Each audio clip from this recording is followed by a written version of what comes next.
Who needs gold Lugers? Got a great gun right here. What's going on, everyone? It's the Niskel. Welcome back to Resident Evil Code Veronica X. In the last episode, we made it to a brand new complex, we escaped prison, and we found some golden Lugers that we need to move on, but we can't pick them up, because we triggered the complex's trap. Can't believe I missed this. Yeah, red herb. Now I can explain herb mixing, and then we can get arrested for contraband, because that's an original joke. In this episode, we're actually going to figure out what to do. Right now, there isn't a lot. There was an extra place that we could go check when we came up the ladder after escaping the prison. There was the option to go this direction, and then there was another direction we could go. So we're probably going to hit that place next. I do want to mix around some of my items here. Make sure we have space, and some items we don't really need yet. In fact, that briefcase that we picked up in the bathroom, that can only be unlocked with a lockpick, which we don't have, or we don't know where one is. Gonna keep the steering wheel because we're gonna need that here in a bit. So yeah, I think we're good. Let's move on to a new area. Fight some more horrors of the night, more zombies, because it's always zombies. And let's escape. Yeah! Help me! Steve? Oh gosh, the Canadian's in trouble! By the way, somebody did ask, is Steve Canadian? At least his actor is. I'm not sure if the character is actually Canadian, but the only place we can actually get to, that I can think of, where Steve would be yelling, "Help me," is the place where we actually got in trouble. How did that guy, one, get past us, and two, get here without us noticing? Yeah, he got caught. You shouldn't be caught by the temptation of gold, Steve! By the way, right here, I think this puzzle kind of messed up people here. It's looking for pairs. So anything on the wall that has two, think of it that way. So in the case of this puzzle, there were 2 handguns and 2 magnums. That should quell the rage. That was too close. But I found something, thanks to you. Looks cool, huh? Oh, I need those. Give them to me. You gotta be kidding. I found it and I'm keeping it. Fine. Let's make a deal. I'll trade you for something fully automatic.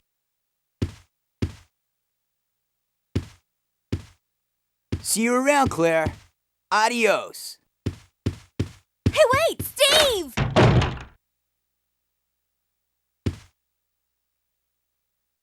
Well, in case you needed another reason to hate Steve, he left with our way to advance. So, Steve wants something fully automatic in exchange for something we desperately need. I really wish Claire would have just, stepped on his feet and went, "I'm asking nicely," once.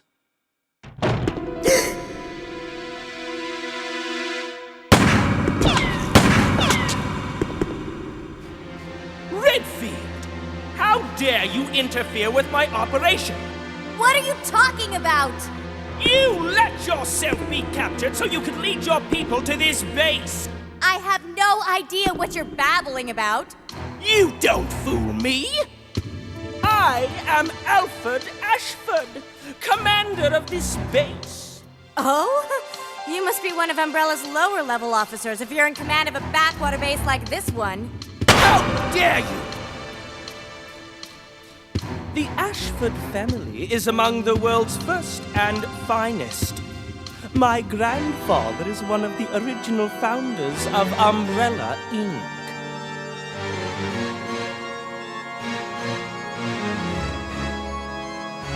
Now tell me, why have you attacked this installation?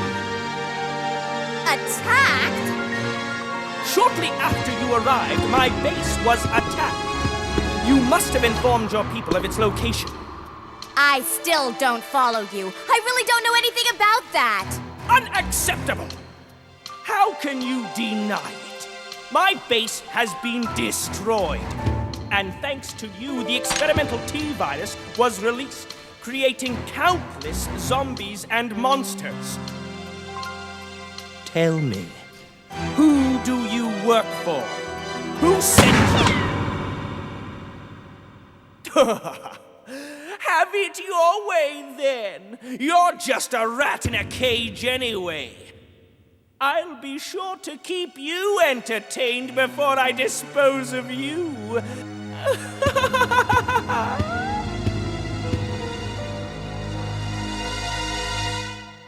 A villain who only speaks in cliches.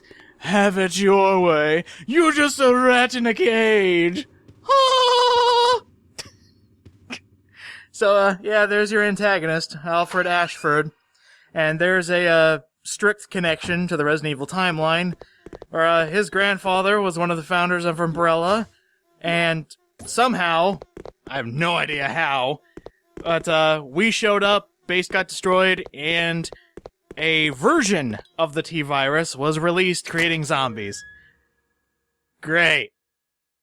So, there's our tie to Resident Evil 2, I guess, and 3, if you want to get technical. If you actually go upstairs after that scene happens, of course, Alfred is nowhere to be found. He just runs off, maybe phases through the wall. Oh, I hear him. Yep, more dogs. I noticed that's kind of the... It's kind of the... Not gimmick, but pattern that Resident Evil games follow. They always start with dogs. And then later on, you know, way later on in the game, they replace those with harder enemies. It's always the dogs first. And in my opinion, the dogs are worse. They're fast. They hunt in a pack. But, to be honest, later on, the enemies they're replaced with are absolute bastards. Hey, look, another red herb. Now's a good time to show this off. If you combine a red herb with a green herb,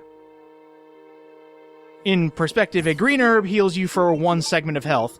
Mix it with red, it becomes a fully healing item. No matter where you are in health, whether you're on orange, whether you're on red, danger, you will be back to full health after a green and red mix. Excuse me. And we also picked up something else outside. That's one of the new ammo types we'll be doing. I can't tell you how much ridicule I got growing up playing this game, and got to the section where there's just a door without a doorknob. My sister was watching me play, I was playing for hours, and almost every hour on the hour she would ask, "Did you find the doorknob yet?" No! No, I didn't! It probably doesn't even exist. It's probably just there to be stupid. And something that's not stupid, the bowgun. The bowgun is basically a different version of the pistol, and it deals about half the damage that a regular pistol bullet does, but you get twice as much ammunition for it, and the best part? You can actually make the bowgun bolts stronger with a special item. We'll get into that a bit later. Oh, and I love this guy. Take it easy, Mr. Careless. I love that. He's just saying, here, fine, I'll just write the code in a place where you won't miss it. Please don't miss it again.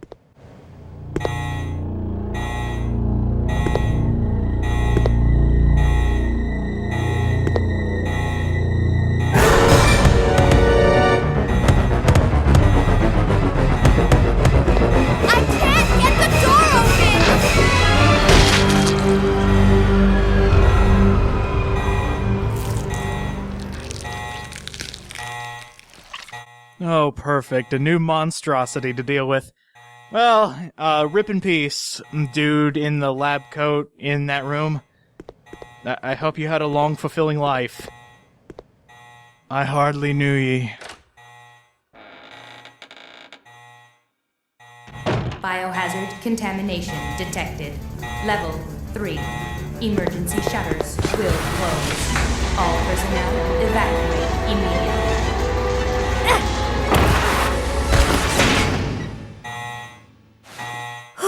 That was close.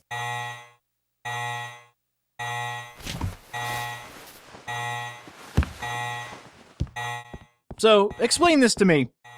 If that guy and that monster were in that room the entire time and only decided to get up and move when I showed up, how was that biohazard alert not going off?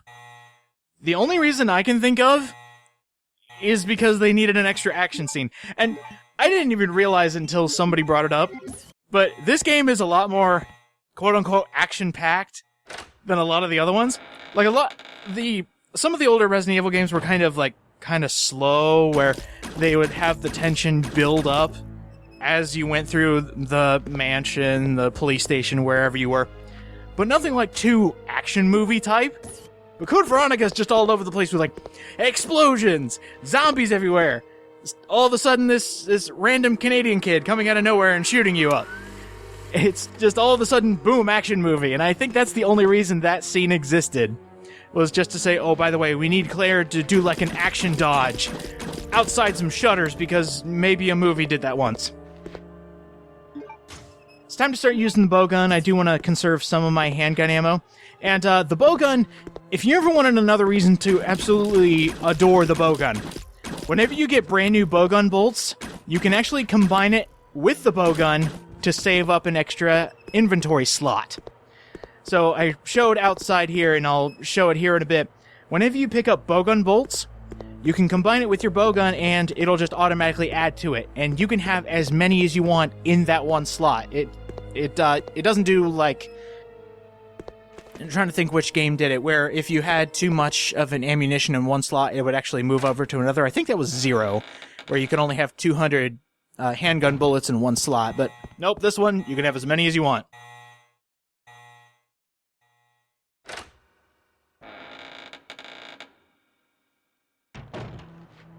And they really want you to get used to this new bowgun. It's a great weapon, don't get me wrong. If you ever run out of handgun ammo, just be sure there will always be bowgun bolts close to where you are. And they definitely want to hammer this point home. They want you to get used to the fact that while you're using twice as much ammunition to kill a guy, they're dumping ammo into your lap, pretty much. Because in this place in particular, and they come in sets of 30 every single time, so you're never going to be in short supply of these bowgun bolts. And in this part of the facility in particular, just raining bowgun bolts everywhere. It's fantastic. I'm glad they get you really prepared, because I don't think a lot of the games actually do that with a brand new weapon. Like, you'll get ammo every now and again, but this one, they want to effectively teach you how to use it. Wow, that was a runner. They want to teach you how to use it and use it well.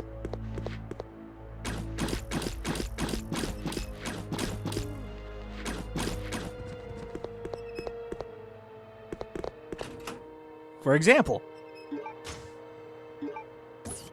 Oh wow, we're actually running very low. Oh, for example. Let's see, just picked up 60, and there should be one more in this room. Let me think. Is it? Yeah, it's here.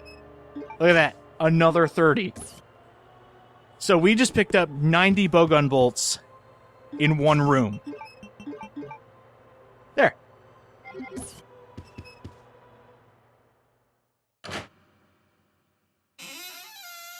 Okay, I think this room... This is the one yeah, this is the one I'm thinking of. Okay, so this is a beginner's trap. If you run straight into that room, you're gonna get grabbed by a zombie. But, this is kind of like a giant bathroom, a place where you can go to a sauna, get washed. That zombie was just sitting in the sauna, just waiting for someone to walk by so he could just creep towards them. For some reason, that always got me. I mean, of course, I fell for the beginner's trap, too. I'm not going to lie about that, but I just love the fact that... just picture this. A zombie is just sitting there in the sauna, sweating the nothing that it has. Just thinking, wow, what a day. Prison blows up. I died. But you know, at least I got the sauna. I don't know, just that imagery makes me laugh. Uh-oh, we got a puzzle. Need to turn off the water, but the switch doesn't work, so what do we do? And this is actually not strictly shown, but yeah, if you move the camera over a little bit, there's a valve over here.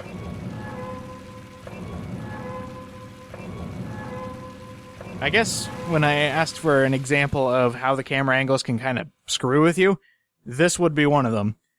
Because I don't think anywhere else in the room you can actually see that unless you're walking up to it.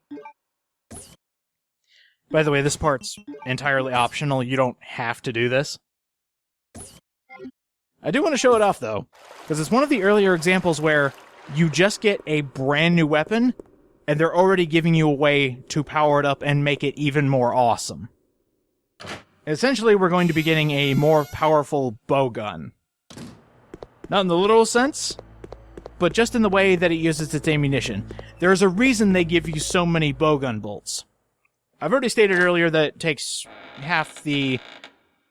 it does half the damage that regular handgun ammo does. But let me show you what happens when they get creative with it. And this actually became... I think this is actually the first game where they started doing this, where they introduced the bowgun and then introduced a way to make it more awesome. And ditch the key. Right here. Bowgun powder. They come in stacks of 10. It adds gunpowder to bowgun bolts. So now you have explosive bowgun bolts. The only downside is it does take up an inventory space, but, you know, what do you expect? If you hit a zombie with these, instantly killed. Because you just made exploding tip arrows. It's awesome. These are one of the earlier damage dealers, like the biggest damage dealers you can get this early on in the game. Because we haven't hit any, like, huge weaponry yet, like really big stuff that could take out enemies in 1 to 2 shots. Gunpowder bowgun bolts instantly kill zombies. If I were to shoot a dog with one, chances are 1 hit, boom, dead. So really big damage dealer this early on in the game. And to be honest, if you want a quick way to deal with a boss, bowgun powder bolts, or gunpowder bowgun bolts, is one of the easiest ways to take down a boss quickly and efficiently. So, I know a lot of you are probably screaming at your screen saying pick this up. We're finally going to pick that up because we now have a new place to go. There's a little pathway just down here to the right. I'm going to hit that next. I want to make sure I'm not missing anything. Actually, we explored another part of the installation. We have a new place to go, so next time on Resident Evil Code Veronica X, we're going to head down that pathway, see what's there. I will see you guys next time.